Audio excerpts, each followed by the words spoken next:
Ciciae tozi Sivana ve mezimdibe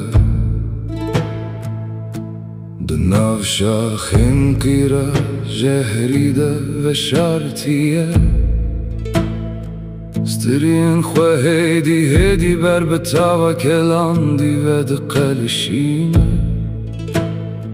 Gava min deste xwe li çermê wê de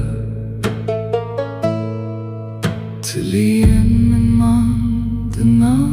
xwînê de Di êvara bêdeng de dibin heyva zîvîna mezin de Ez bi bayê re dimeşiyam da gulvedana kaktüsê bibînim Destên xerîb min rawestandin Sîwanên mezin dans dikirin Ez ketim nav çîçikên stirî û destên lerzî hîs kirim Gawarona hiya dawî keveran germ dike û marên zengil vedibin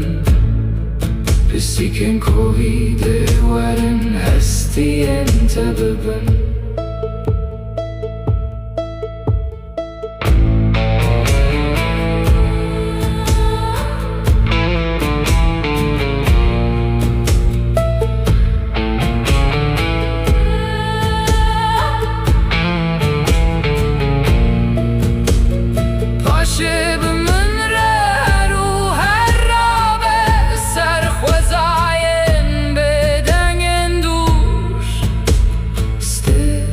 Çavên te bin